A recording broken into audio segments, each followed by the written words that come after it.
평생 건강하게 살았는데 70대 들어 왜 이렇게 급격히 망가지는 걸까요? 건강검진 결과를 듣던 그날 제가 의사 선생님께 던진 절박한 질문입니다. 의사 선생님의 대답을 기다리는 동안 제 심장은 요란스럽게 쿵쾅댔습니다. 의사 선생님은 제 검사 결과를 보더니 눈썹을 치켜 올렸죠.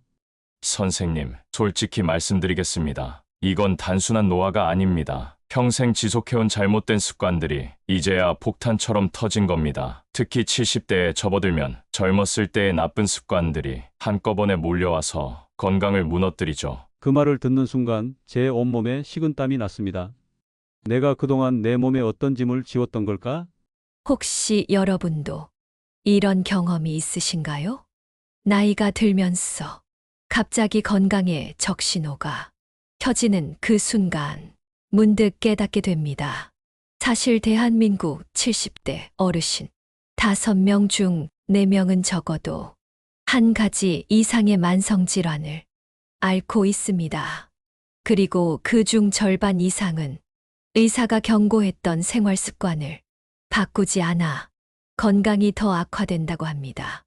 가장 충격적인 사실은 이런 습관만 바꿨다면 10년은 더 건강하게 살 수 있었다는 것입니다.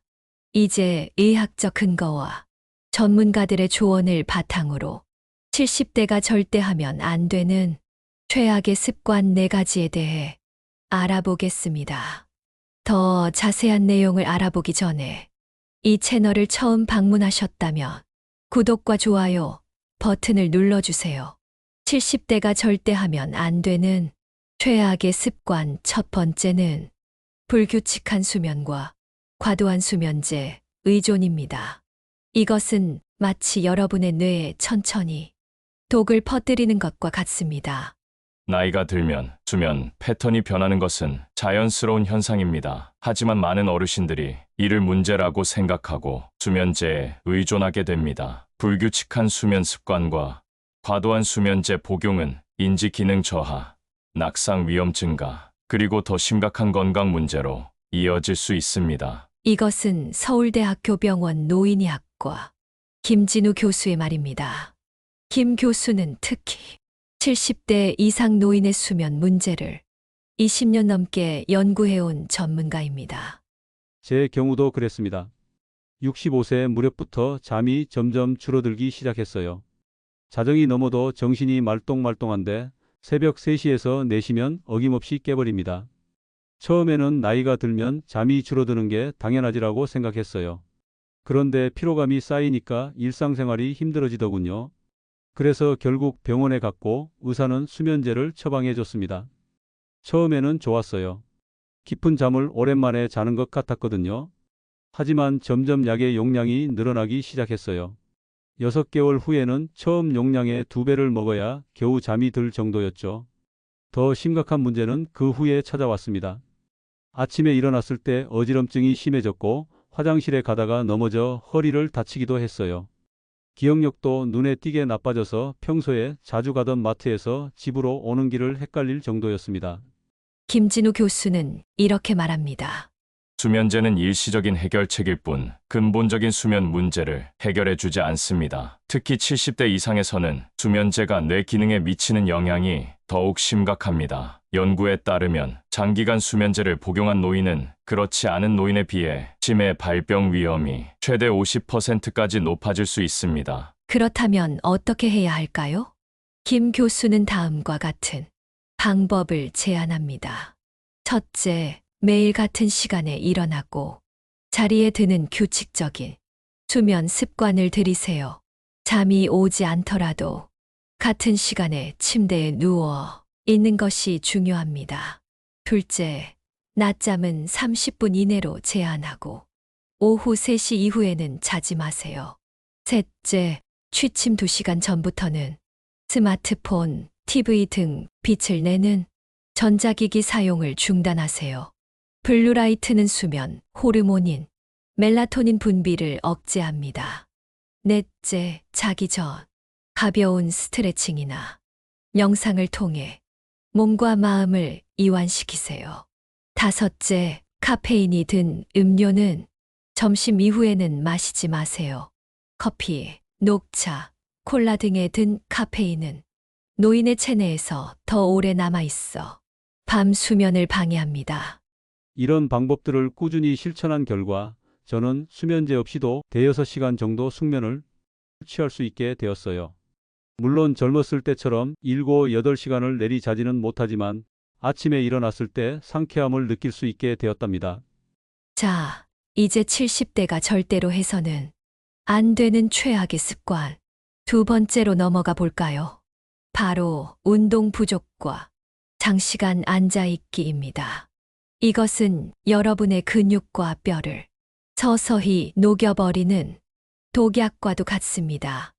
70대에 접어들면 몸이 아프고 관절이 쑤시니 운동을 줄이는 것이 당연하다고 생각하시는 분들이 많습니다. 하지만 이는 치명적인 오해입니다. 운동을 줄이면 줄일수록 근육량은 급격히 감소하고 골밀도는 더 빠르게 낮아집니다.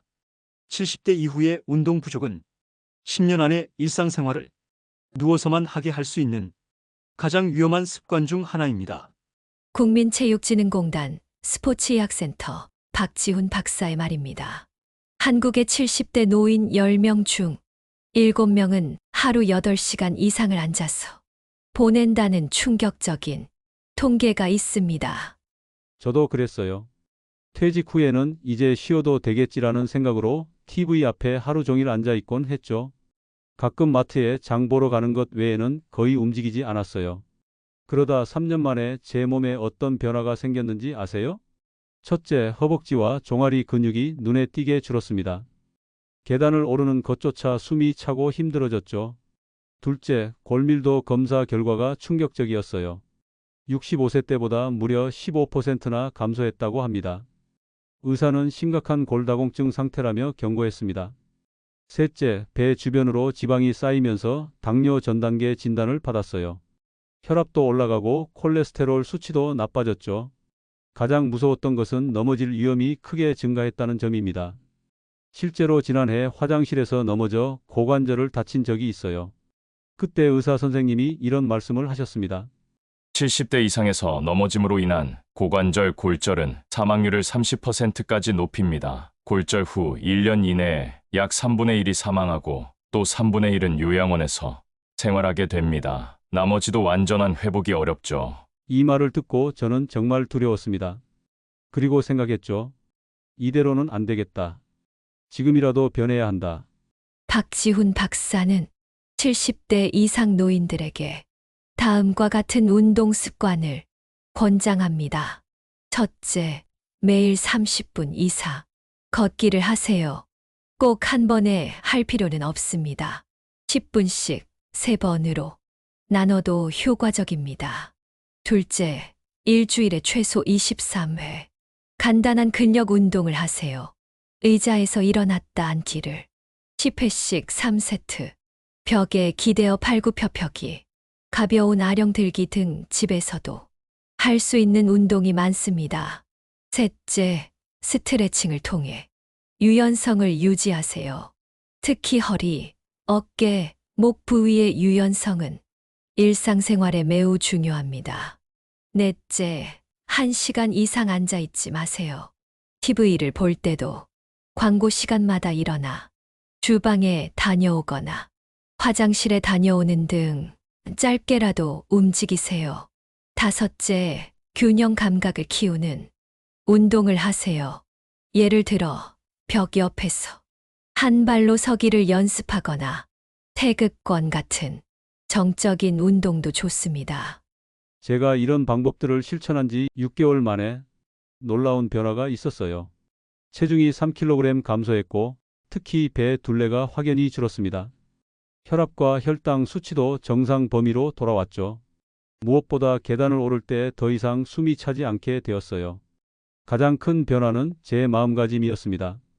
이제는 나이 들어 운동하면 뭐해가 아니라 지금이라도 시작해서 다행이다라는 생각으로 바뀌었거든요. 자, 이제 70대가 절대로 해서는 안 되는 최악의 습관 세 번째로 넘어가겠습니다. 바로 영양 불균형과 무분별한 건강기능식품 복용입니다. 이것은 여러분의 장기를 혼란에 빠뜨리는 지름길입니다. 나이가 들면 입맛이 변하고 식욕이 감소하는 것은 자연스러운 현상입니다. 하지만 많은 어르신들이 이로 인해 영양 불균형 상태에 빠지고 그 빈자리를 건강기능식품으로 메우려고 합니다. 이는 마치 고장난 자동차에 기름만 가득 채우는 것과 같습니다. 근본적인 해결책이 되지 못할 뿐 아니라 오히려 부작용을 일으킬 수 있습니다. 이는 대한영양사협회 노인영양 전문가인 이미영 영양사의 말입니다. 70대 이상 노인 10명 중 7명은 일상적으로 3가지 이상의 건강기능식품을 복용한다는 조사 결과가 있습니다. 그런데 그중 80%는 의사나 약사의 상담 없이 자의적으로 선택한 것이라고 합니다. 저도 그랬습니다. 제 약통을 보세요. 비타민 C, 종합 비타민, 칼슘, 오메가3, 글루코사민, 루테인, 그리고 이름도 잘 모르는 여러 가지 영양제들로 가득 차 있었어요. 아침마다 약을 먹는데 한 손 가득이었죠.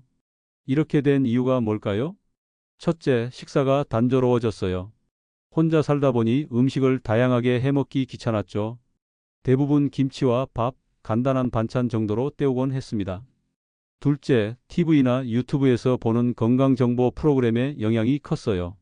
이것 드세요, 저것 드세요. 이게 좋습니다. 하는 말에 현혹되어 이것저것 사 모았죠. 셋째, 주변 친구들의 권유도 한몫했어요.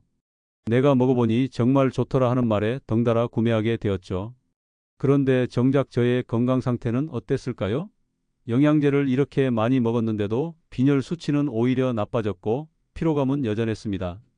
게다가 일부 영양제는 제가 복용 중인 고혈압 약과 상호작용을 일으켜 부작용까지 경험했어요. 의사 선생님께서 제 약통을 보시더니 이렇게 말씀하셨습니다. 이정우 님, 이 모든 영양제를 합쳐도 균형 잡힌 한 끼 식사에 영양가를 따라갈 수 없습니다. 게다가 일부 성분은 과다 복용되어 간이나 신장에 부담을 줄 수 있어요. 그 말씀을 듣고 큰 충격을 받았습니다. 건강을 위해 먹는다고 생각했던 것들이 오히려 독이 될 수 있다니요.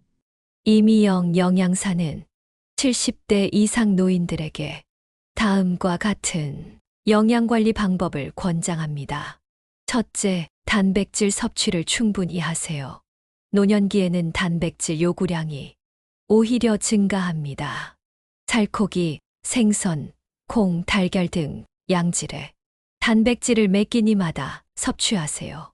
둘째, 식사는 소량으로 자주 하세요. 한 번에 많이 먹기 힘들다면 하루 5에서 6회로 나누어 드세요. 셋째, 색깔이 다양한 채소와 과일을 매일 섭취하세요. 특히 녹색, 붉은색, 노란색 등 다양한 색의 식품에는 각기 다른 항산화 물질이 함유되어 있습니다. 넷째, 수분 섭취를 충분히 하세요. 나이가 들면 갈증을 느끼는 능력이 떨어집니다. 의식적으로 하루 6잔에서 8잔의 물을 마시도록 노력하세요. 다섯째, 건강기능식품을 복용하기 전에 반드시 의사나 약사와 상담하세요. 특히 복용 중인 약이 있다면 상호작용을 확인하는 것이 중요합니다. 제가 이런 조언을 따른 지 3개월 만에 놀라운 변화가 있었어요. 식사를 다양하게 하니 자연스럽게 비타민과 미네랄을 섭취하게 되었고 빈혈 수치도 좋아졌습니다. 약을 줄이니 소화도 더 잘 되더군요. 무엇보다 식사 자체가 즐거워졌어요. 가장 인상적인 것은 약값이 크게 줄었다는 점입니다. 한 달에 건강기능식품에 쓰던 돈이 무려 35만 원이었는데 이제는 그 돈으로 신선한 과일과 채소, 좋은 단백질 식품을 살 수 있게 되었죠. 마지막으로 70대가 절대로 해서는 안 되는 최악의 습관은 사회적 고립과 디지털 기기 중독입니다. 이것은 여러분의 두뇌를 빠르게 노화시키는 가장 확실한 방법입니다. 70대에 접어들면 은퇴, 자녀의 독립, 배우자나 친구의 상실 등으로 사회적 관계가 급격히 줄어듭니다. 이러한 사회적 고립은 그 자체로도 건강에 해롭지만 더 큰 문제는 많은 어르신들이 그 빈자리를 스마트폰이나 TV 시청으로 채우게 된다는 것입니다. 이는 마치 허기진 배를 물로만 채우는 것과 같습니다. 일시적인 외로움은 달랠 수 있을지 몰라도 결국 뇌 기능 저하와 우울증 위험을 높이는 결과를 가져옵니다. 이는 서울대학교 심리학과 김성훈 교수의 말입니다. 최근 한 연구에 따르면 70세 이상 노인들의 스마트폰 사용 시간이 지난 5년간 2배 이상 증가했다고 합니다. 특히 코로나19 이후에 이러한 경향이 더욱 가속화되었죠. 저도 그랬습니다. 아내가 먼저 세상을 떠나고 자녀들은 각자의 가정을 꾸려 바쁘다 보니 점점 혼자 있는 시간이 많아졌어요. 처음에는 친구들과 자주 만나려고 노력했지만 그들도 건강 문제나 개인 사정으로 만남이 줄어들었죠. 그러다 보니 어느 순간부터 TV와 스마트폰이 제 유일한 친구가 되었습니다. 아침에 눈을 뜨면 가장 먼저 스마트폰을 확인하고 하루 종일 TV를 틀어놓은 채로 지냈어요. 밤에도 잠들기 직전까지 스마트폰으로 뉴스나 유튜브를 보곤 했죠. 그런데 이런 생활이 제 건강에 어떤 영향을 미쳤는지 아세요? 첫째, 수면의 질이 극도로 나빠졌습니다. 스마트폰의 블루라이트는 수면 호르몬인 멜라토닌 분비를 억제한다고 합니다. 게다가 자극적인 콘텐츠를 보다 보면 뇌가 각성 상태가 되어 잠들기 더 어려워지죠. 둘째, 목과 허리 통증이 심해졌어요. 스마트폰을 보는 자세나 소파에 기대어 TV를 보는 자세가 척추에 무리를 주었던 겁니다. 셋째, 시력이 급격히 나빠졌어요. 작은 화면을 오래 보다 보니 안구 건조증이 생기고 초점 조절 능력도 떨어졌죠. 하지만 가장 큰 문제는 정신적인 측면이었습니다.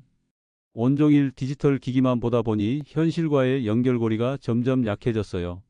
실제 사람들과 대화하는 것이 어색해지고 밖에 나가는 것조차 귀찮아졌습니다. 그러다 보니 우울감이 깊어지고 가끔은 내가 이 세상에 필요한 사람인지 의문이 들 때도 있었어요.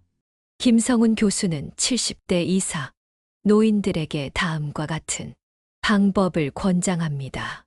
첫째, 매일 정해진 시간에 실제 사람들과 만남을 가지세요. 이웃, 친구, 가족과의 직접적인 교류는 어떤 디지털 소통보다 뇌를 활성화시킵니다. 둘째, 지역 노인복지관이나 문화센터 프로그램에 참여하세요. 같은 관심사를 가진 사람들과 함께하는 활동은 사회적 유대감을 강화합니다. 셋째, 디지털 기기 사용 시간을 제한하세요.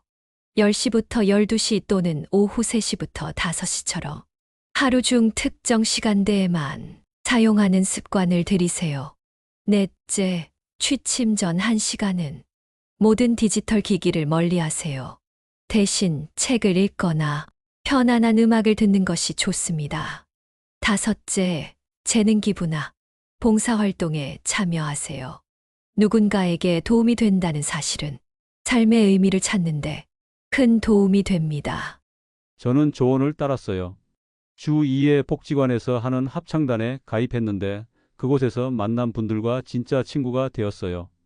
또 주 1회는 초등학교에서 아이들에게 옛날 이야기를 들려주는 봉사활동을 시작했는데 아이들의 해맑은 웃음을 보면 저절로 기분이 좋아지더군요. 디지털 기기 사용 시간이 줄어들자 수면의 질도 좋아지고 목과 허리 통증도 완화되었어요. 무엇보다 매일 아침 일어날 이유가 생겼다는 것이 가장 큰 변화였습니다. 지금까지 70대가 절대로 해서는 안 되는 최악의 습관 4가지를 알아보았습니다. 이 모든 습관의 공통점은 무엇일까요? 바로 나이가 들었으니 어쩔 수 없다는 체념에서 비롯된다는 점입니다. 하지만 기억하세요. 나이는 숫자에 불과합니다. 우리의 몸과 마음은 언제든 변화할 수 있고 좋은 습관을 통해 건강한 삶을 영위할 수 있습니다. 지금 이 순간부터 변화를 시작한다면 앞으로의 10년은 여러분의 인생에서 가장 건강하고 행복한 시간이 될 수 있을 것입니다. 이제 지금까지 살펴본 70대가 절대 하면 안 되는 최악의 습관 4가지를 다시 한번 정리해 보겠습니다. 첫 번째, 불규칙한 수면과 과도한 수면제, 의존입니다. 나이가 들면 수면 패턴이 변하는 것은 자연스럽지만 이를 수면제로 해결하려는 것은 위험합니다. 수면제는 인지 기능 저하, 낙상 위험 증가, 나아가 치매, 발병 위험을 최대 50%까지 높일 수 있습니다. 대신 규칙적인 취침 시간 유지하기, 낮잠 제한하기, 취침 전 전자기기 사용 중단하기, 가벼운 스트레칭이나 영상으로 이완하기, 점심 이후 카페인 섭취 피하기 등의 건강한 수면 습관을 들이는 것이 중요합니다. 두 번째, 운동 부족과 장시간 앉아있기입니다. 이제 나이 들었으니 쉬어야지라는 생각은 건강을 급격히 악화시키는 지름길입니다. 운동 부족은 근육량 감소, 골밀도 저하, 데스 이상을 초래합니다. 특히 70대 이상에서 넘어짐으로 인한 골절은 사망률을 30%까지 높일 수 있습니다. 매일 30분 이상 걷기, 주 23회 간단한 근력 운동하기, 스트레칭으로 유연성 유지하기, 1시간 이상 연속으로 앉아있지 않기, 균형 감각을 키우는 운동하기 등은 70대에도 꼭 실천해야 할 습관입니다. 세 번째, 영양 불균형과 무분별한 건강기능식품 복용입니다. 단조로운 식사와 이를 보충하기 위한 무분별한 영양제 복용은 오히려 건강을 해칩니다. 균형 잡힌 식사는 어떤 영양제보다 우리 몸에 필요한 영양소를 효과적으로 공급하며 일부 영양제는 복용 중인 약물과 상호작용을 일으킬 수 있습니다. 단백질 섭취 충분히 하기, 소량으로 자주 식사하기, 다양한 색의 채소와 과일 섭취하기, 충분한 수분 섭취하기, 건강기능식품 복용 전 전문가와 상담하기 등의 방법으로 영양 균형을 맞추는 것이 중요합니다. 네 번째, 사회적 고립과 디지털 기기 중독입니다. 사회적 관계의 감소로 인한 고립감을 디지털 기기로 달래려는 시도는 오히려 정신 건강을 악화시킵니다. 디지털 기기의 과도한 사용은 수면 장애, 근골격계 통증, 시력 저하, 우울감 증가 등 다양한 건강 문제를 일으킵니다. 매일 실제 사람들과 만남 가지기, 지역 프로그램에 참여하기, 디지털 기기 사용 시간 제한하기, 취침 전 디지털 기기 멀리하기, 봉사활동 참여하기 등으로 사회적 연결을 유지하는 것이 건강한 노년을 위한 핵심입니다. 이 네 가지 최악의 습관을 피하고 건강한 대안을 실천한다면 여러분은 인생의 황금기인 70대를 더욱 활기차고 건강하게 보낼 수 있을 것입니다. 여러분의 선택이 여러분의 미래를 만듭니다. 오늘부터 작은 변화를 시작해 보세요. 10년 일찍 하는 것이 아니라 10년 더 건강하게 사는 삶이 여러분을 기다리고 있을 것입니다. 그리고 마지막으로 이 영상이 도움이 되셨다면 다른 분들에게도 추천해 주세요. 우리 모두가 더 건강한 노년을 보낼 수 있도록 함께 정보를 나누는 것이 중요합니다.